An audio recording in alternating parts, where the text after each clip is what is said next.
Somda station manungdudani pung mapan tarakpa aduwaida chak chaw haidana bukham ama pisilay. Mekiras do chak do lawraga chaba hawi. Constable do Mekiras de yenglaga. Adumba mayam do janing bay ni ha. Miga hatan hero saruri do. Chigumba siso mahaw dangdong ni. Ahaw ba mathil sing do. Nung tigi sumchara adi liktorak tanane. Pukasi kangkang adana yengba pajagadro. Aduna ne sigumba hawai thongbada nungga yawbase khara chadawni. Nung thibada mitsu sing. Aduga hawai si kai hawai no thibada su mitse khara hena singnaba. Yai ne kadang di kallida. Mekiras nakanda thamliba ising glass to the yenglaga. Asina pukri sing lo. Nate gaino. Ojikpu pukri sing thakpa yaribo. Sum wari boba. Lorai rogo. Mekiras taplapna. Kaka.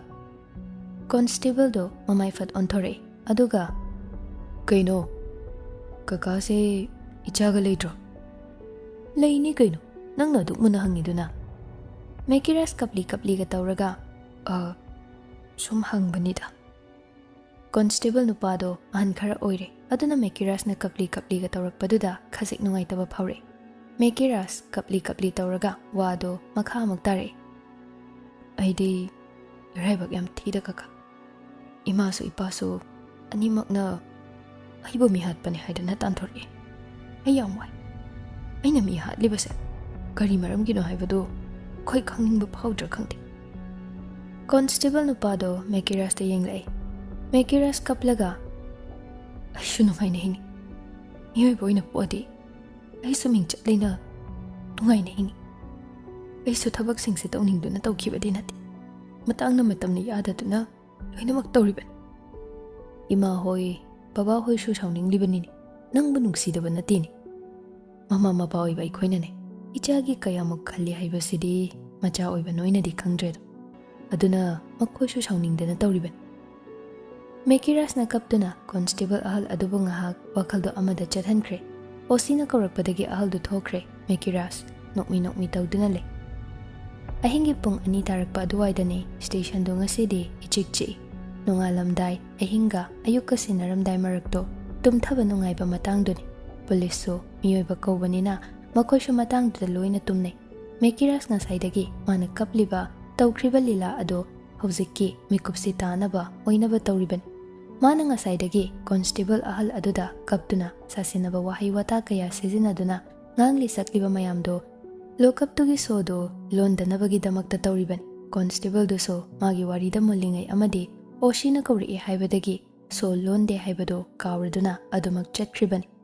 Nga saydagi hanggat handa chattuna layriba police sing do subhab oirude yengsilude. Aduna kanaso khangnade.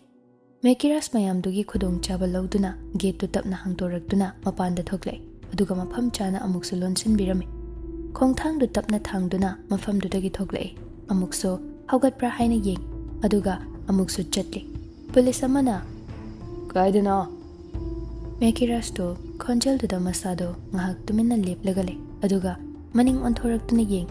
Nakanda layriba police aduna mamangda cherolway kayway ngangliba oire. Mekiras madu ubada wai sangbagi swar hontoi. Amok tapli chatpa hawi gate lomda thoklakpani. Adubo gate to thonglo lame. Mekiras akoibado chongthopam leibra haina yeng. Gate ki wall do tara khaduna leirame. Adubo ma kaisu khalude. Tapli wall do kakhatpa hawi. Tara leiriba ado makhutna paiduna karakpani. Adubo tara do da thinbada makhuttu I thokle. Mekiras maduna chungde. Mafamdudagi nanthokpa haiba wase khanbana chaina su khangi. Wall do lanthoklaga gate room da chongthore. Gate ngaktuna leiriba police nupado pot amata bagi makholduda mamittu tapli pangthore. Aduga haifet yengbada ure nupa ama chenkibado. Police nupado pakatna. Hai, chenkre ne. Mekiras khonjel duda chelamba thanglamba khongthang du kangkhale. Lambi rom da chenduna lakpani. Tanja duda maningdagi gari ama laktuna Mekiras kina kanda khame. Mekiras so haifet yengi. Alex orambaduda bike to da tongkhatlaga ani do mafam dudagi speed kanna thauduna thoklay. Police karma palom da chenthore osido sarangnana. Aduk chikchandaba kaino ba. Hojikmak mabu wanted lawto. Ani do gari do atopana kan amada thaidok tuna laktre adumak chumjing thore. lam lapana ayuki pung mapan muktare mafamduda yoba Mekira satho atho gari dagi kumtharaktuna manung changle leiramiba nupa macha kharado Mekira changlakpa ubada taha Sir Mekiras khumde tumina adumaklai aduga CCTV footage thamliba adomda changle Mekiras changlaktuna screen duda yenglaga le munna yengduna le phone du lauthoklaga call tawi Hello I horan call tarake tham Si haiduna call thamkre Mekiras yenglaga le screen duda mitfam hongda Ayuk angan baduda call tarakpagi makholduna manglambado gyan khangta tare imani tomba lakliba call du paikhatle Phone dagi Sir Kailere Sir Mekiras to wanted lauthokre Kamdawna Masayog lokapdagi chinthokre nai Mani tomba ningsinglai Mekiras na ngarang mangonda hairamba wado Adudi aina haiba thabakdudi Sir nung phurada chatpagidura Hoini Chali sir yaudore Chingnaba maungi pot uba phangade engonda bawpiro Hoi sir Asomna ani do call thamnakre Mani tomba taplapna Mekiras to wanted lauthokre ne Nupa ani do ngakna kamdawna Lokapdagi chinthokre hai Ngarang ay maunaba chatli Aduda wafam khara haifeti palakibane Senthoiba nakandagi phone du lauraga Alex sa call tawi Alex call du thuna paikhatle Alex Mekiras libra Laser Amta pa hello My phone du chatti Sir I dinung frada haidori Anga kana lehoge Thoiba hoi moi kangu lehobani Phare tham Asumna ani du call thamnakre tanja duda Roger gi phone da call ama lai Roger lakliba call duda haifet munne yenglaga lai number do unknown number ni ahan bani call du di miss call takre Pairakte haina call du so thamkiba tawde amuksu tawre Roger anirak tarakpadu da fat paikhatle Hello Roger How Ainy Mekiras ni Khangi Mani dane sigi number sam tabiko athubane hayo Mani lei pailagise Phone do mani tomba da pi Mani tomba phone du lauraga wari sane Phone dagi Mekiras na Abemgi case to reopen tor ke kulo laga kuina thamba yadra Maka khazik phong bhaurak laban ai moibu monitor de yeng ngasi natraga yengi case ta puto ko yarni Hoini adugi di OC thagre ado nangi di kamdoba ai di kaishu khangena aina fanaba tawge Phare collector tham aduga nang machi lengdana le aina pau pirakani ai lake ado Rosni thiyo wari loimak mangondagi khangbagam Phare ai thirage Phadinga somda leram Senthoigi manakta lambadu so Rosni oini Mana tana to palaiti Ai chalogi Adudi sigi number se dum toro Ai pau piragi Asomna ani do wari sanaduna call du thamnakre Mani tomba phone du thamlaga Ai phadinga rom da chalogi Masigi numita pumnamak phangdaw yadabani Ai chalagi Wahai se hairaga rom dudagi thokre Mani tomba call tawduna rom dai thoklai Hello Sir Manung da pot khara phangye Muni yang Mi khara lekhrabani Phani sir changbawri Osiduna khumlakpani Mani tomba gari ka khatke tawbada phone do ring khingai Makota paramba phone do yengi screen do da thoklai badu ubada taha phone do paikhatle Hello Telhaiba pakhatna Damani office yadre press media na thamjili angta lakbiba Phare lagi Asomna hainaduna call thamkre Mani tomba call tawduna office tagi miyoi khara kauduna Mairabagi office adom tamna lai Office to press media mayamna thomjili nimphung ngangna bahawi staff singdo pakhatpana masa singdo thakni Mairaba matha sana telhaiba da haire thokpani da igi laibakse Baba damani gogre lani Tanjadu da Boris to room da changai aduga pakhatna Sir kamai doino Mairaba phamlambadu fukhagale khangde ai matha yam sai Boris na police team khra gosi Telhaibana aina gogre kai maram gino sir Telhaibana marak fat thatuna sigidi ko na hinars hojiki situation si kamaina handle tawni Boris to ngahak WakhaL khalaga press media se khudak talaksin basida matha sarini manung da sumi yam lehori sigumba mathoklakani khangdabana ana su kaishu tawde kari no ne aina tawdoi sibo Manitomba gi team do mafam do yoksile police team lakpa ubada press media singdo Manitomba rom da punna onsile marak sida nahan kai thiba phangludraba ras ki loinabi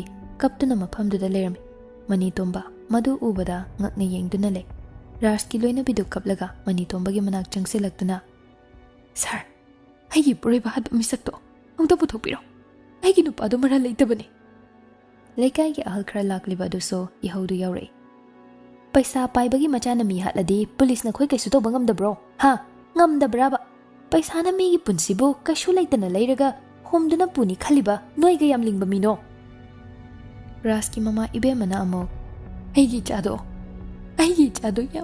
yam pangsaban aigi chagi mara leira moye ima gi bungo wase ingna tamna sanas ihau hawraga solution purak bangam loini mayam dugi maraktagi khonjel hawrapna nupa amana building si thugai se kaino ne wa si tamne nangangna saibada sugyamna gyan tadrisibu kaino sa phawa phajana ngangnaraga yabani Manitomba gi wahai khara duda miyam du saurangna laure hai aikhoi di maning tamna leiba sane sa aduga noina minai khangaba mi gi khongya uphul da turaga leiba minai logya yola changba police no ha yengning de ne moi sing do amo ihau do kangkhatle punna laure mi hatpa masa khangna tumina sum leise kai gino sel piraga sel na leiba yani khanganu ne dandi pise dandi kari gi lochin na thamlino na cha nung siradi kari gi phataba thabak to holibano mayam building se thugai si haiduna makhada gi nung khunduna building du tamna langai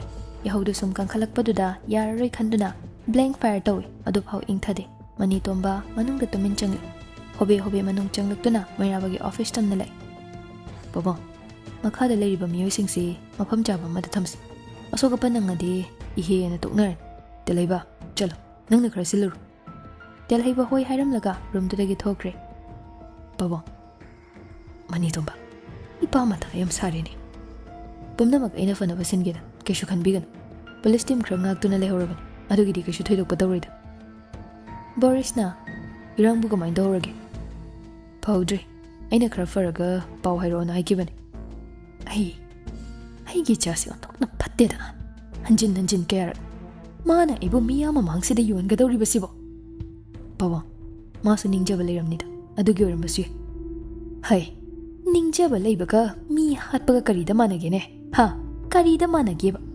magi ningjaba sei mi hatpa tari ne dude lammen ba saradana takpi tambirak taba macha da giso mana khit heli Manitomba khumde tumin lei Boris umarak sida khumlakte tumina dumakle victim gi miyo shinga punduna warisana thoi Manitomba na themjinduna maikai anima gyanakre taha mekirasna sinarak pathabak to pangthoknaba khong thangdore gari du khamlamlaga manungda changle rent oibana mafam do media aduma kyamna leine police ki dress setuna lakpada miyam du pakhatna yengnare khara madi murum sonaduna warisane rent segi mapu du bo sida lebra unaba yagadra kai thabaki mi mahangya intawani adugini yardim tawna jagi nupadu taha yumbudu kauthokpa changkre ngaki matung ahal oirap tawraba chahi humpu swai gi ahal nupa ama thogle Manitomba gi manakta chungdringlai Manitomba madu ubada taplapna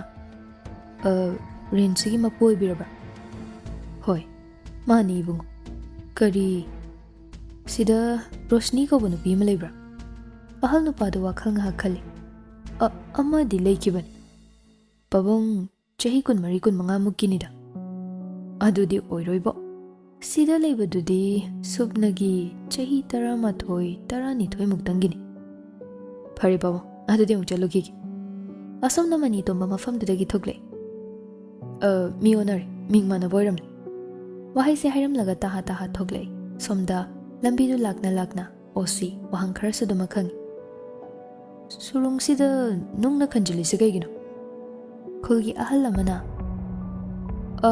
2013 da 14 ra kawkreda manung da kri lai haibra ne adugi nupa mana pumpane haibra madugi maramdadi kri su khangtabane ekoi su hana taramba kundo adudagi yamna chinbo ibagi ko mafam sida hongtorakpa aduna sigi mafam sida di matamduda kana su leina da boy bana kri su khangdene aduga ngasai mafam si yamna aruba mafam ni haina haikribadudi Surunga oibasida ko manungda kri kri khra leramgadra haina thajanaki pastor ga kaudana laiga su yam khurumnakibane.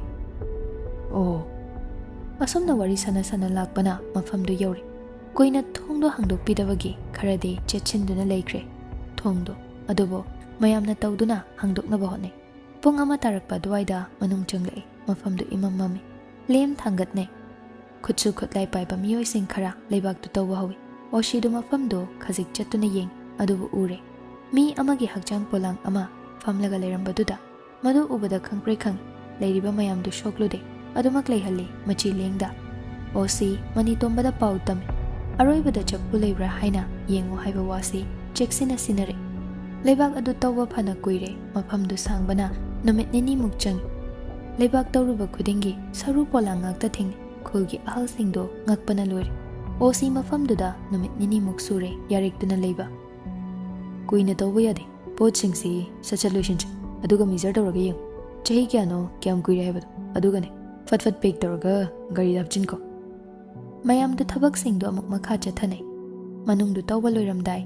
Thangna na chaphu makhal ahum thingnai. Ani amadi craig chatle aduga amadi ihan hanale machu kokte. Adumak ahan bagumle. Osi chaphudu leire haibadu tabada taha changlaktuna yeng. Aduga khomliba makhomdo hangdoktuna yeng. Ahan bagi chaphudu hek hangbada masadu khangpre khang. Migi kothoklaba mamittana thanduna le. Osi ani subagi chaphudo hangduna yeng madusu khangpre khang. Khutki khutsa sing kaglaga yaurame. Ahum subagi chaphudo hange tawbada taplapna machinda soli. Ihunga se swai lawi doise. Sina mu kari wiramdoino. Si haiduna aroibagi chaphudo hang adubo adumadi akiba atopa ehenba kashu yauramde. Memory card manba picture pikpa macha amaga mathop naina thoptuna yaurame. Chetat amaga Osi chedo hangdoktuna yengi iten tenba wahi kharani iramlibado. Pochi hana thingnaba mido aigi khongoliro. Osi fug haugatlaga mapanda thoklei. Mani tombada call tawduna pau tami. Mani tomba Osi gi wafamduda tumanlei hoimai haide. Somda mekiras famlaga leire. Fondo notification lakpagi makholduda nanghorare matagum fondo fat paiduna yeng. Minute 10 muksangba video ni. Video dugi matungdaso message ama thare. Phongba yar korta puthokpa yar pumna maksida le. Mekiras taha video do download tawduna yeng mitfam choithokta munna yeng. Mekiras video do yeng balorakpada sounding na fukhogale aduga table dagi gari sodo tap lawraga makhada kumtharaktuna gari thauduna mafam dudagi thokre. Alex taha Mekiras ki matungda tanare. Irang khara nem thakre office to hanagum adumak makha chathaduna thabak sing tawi. Thoishna sho Boris ka punna ngasidi office ta lai. Magi aroiba numit oigadawriban. Boris gari do khamlaga anido punna manungda changle. Mayamna taram Thoishna bo welcome tawire. Thoishna mayam do ubada kable. Boris taplapna. Kapkano nasadu wani. Thoishna tarakliba pido fat taithoi aduga kapte haibagum angaktu namle. Mairabana Thoishna bu magi roomda pusilaktana famhalle. Thoishna mayamdugi minungshi mabu nungsibiba singdu uraga kapkanu haiba yadre tarakanu haiba yadre pirang maso. Asumna mayamdu wari watai sanaduna ngaihakle. Thoishna masado khazik warakle. Ngasai makai mabu senariba khongthang khuding yengliba Boris. Thoishna gi maithongdo ubada khangba ngamle. Thoishna masa ware chokthare haiba. Warabo nangbo. Karawai. Chalasira. Hai.